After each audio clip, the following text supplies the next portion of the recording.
The phone rang at 12:17 a.m. When I saw my son Patrick's name on the screen, I knew something was terribly wrong. Patrick was an FBI agent. I had heard him angry, exhausted, and frustrated, but never afraid. "Dad," he whispered, "lock every door and window. Turn off every light. Go to your basement workshop." "What's happening?" He paused. Then came 4 words that still haunt me. "Trust me, Dad." I didn't know it then, but before sunrise, I would discover that the people I had welcomed into my home were planning to steal everything I owned, including my freedom. My name is Walter Bennett. I was 67, a retired fire inspector. For 38 years, I investigated suspicious fires and insurance fraud. I thought I knew how to recognize danger, but I never expected it to come from my own family. My daughter Emily had once been my entire world. When she was little, she would sit beside me in my basement workshop while I repaired antique clocks. Then she met Daniel Carter. Daniel was charming, confident, and successful. I wanted to trust him because Emily loved him, but after their marriage, Emily changed. She stopped visiting. Her calls became shorter, and then she asked if she and Daniel could move into my house temporarily. I agreed. That was my mistake. Daniel quickly began taking control. He installed security cameras, offered to manage my bank accounts, started answering my phone. Even Patrick couldn't reach me. Every time my son called, Daniel somehow found a reason I couldn't speak with him. Finally, I understood. They weren't protecting me. They were isolating me. Then came Patrick's midnight call. I followed his instructions and hid in my basement workshop. For nearly an hour, nothing happened. Then I heard footsteps upstairs. "Daniel." He was whispering on the phone. "Yeah, he's asleep. Everything is quiet. Come over. Park down the street. Keep your lights off." My blood went cold. Around 1:20 a.m., 2 dark vehicles stopped outside. 3 men entered my house. Daniel opened the door for them. They walked straight toward my study, toward my safe. Months earlier, Emily had asked for the combination, claiming she might need important documents someday. I had trusted my daughter. Now strangers were opening my safe. 30 minutes later, they left carrying envelopes. I stayed hidden until morning. When I opened the safe, my original house deed was gone. So were several financial documents. I called Patrick. This time, he told me everything. The FBI had been investigating a real estate forgery operation involving stolen deeds, fake identities, and millions of dollars in fraud. Daniel was one of their suspects. Patrick had received information that Daniel would meet the criminals at my house. He couldn't officially intervene because I was his father, so he warned me privately.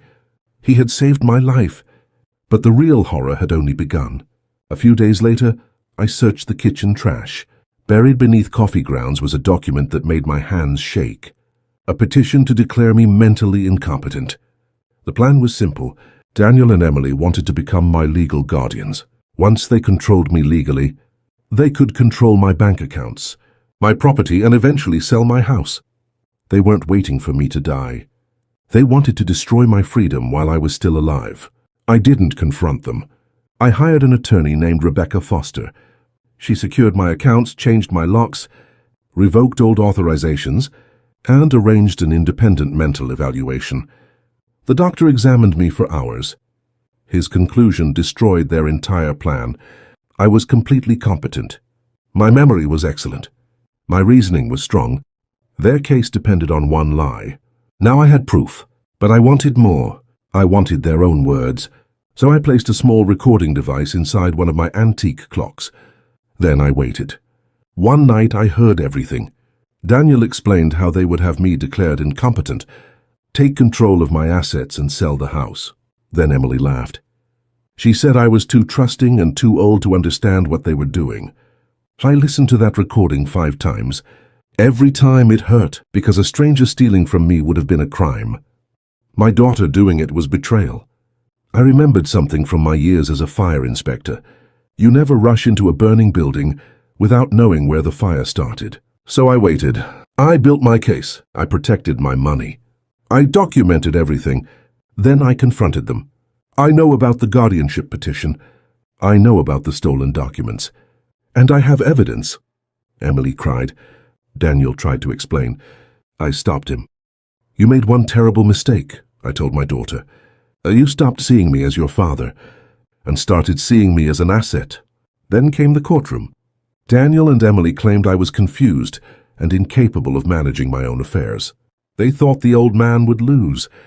They were wrong. Rebecca presented my medical evaluation. Then she played the recording. Their own voices filled the courtroom.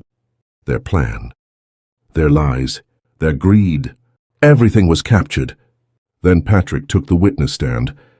He revealed Daniel's connection to the FBI investigation and explained that the stolen documents were linked to fraudulent property transactions. Daniel looked completely defeated. The judge denied the guardianship petition and sent the evidence to federal prosecutors. Weeks later, Daniel was arrested. The investigation uncovered more than 20 victims and millions of dollars in losses. Daniel eventually accepted a federal plea deal and received 15 years in prison. Emily wasn't charged with the federal crimes, but she still had to face what she had done. Months later, she came to my door. She looked exhausted. "Dad," she said, "I don't expect you to forgive me. I just needed you to know that I'm sorry." I looked at her and remembered the little girl who once watched me repair clocks. But I also remembered her laughing while planning to take everything I owned. "Forgiveness isn't something you can ask for and receive," I told her. "If you want another chance, you'll have to earn it. Not with words, with actions." Eventually, I sold the house and moved into a smaller apartment. I turned one room into a workshop. My antique clocks came with me. One evening, Patrick watched me repair an old railroad watch. "Are you happy now?" he asked. I looked at the tiny gears turning beneath my fingers. Then I said, "You can love someone and still protect yourself from them. That isn't cruelty. That's survival." I wound my favorite clock. It began ticking again. Steady, precise, alive. My life wasn't the same anymore, but it was mine. And I finally understood something. Sometimes the biggest fire isn't the one you can see. Sometimes it's betrayal. Sometimes it starts inside your own family. And sometimes survival means standing in the ashes of the life you thought you had, picking up the broken pieces, and deciding that the people who hurt you do not get to decide how your story ends. Daniel tried to steal my freedom. Emily tried to steal my trust.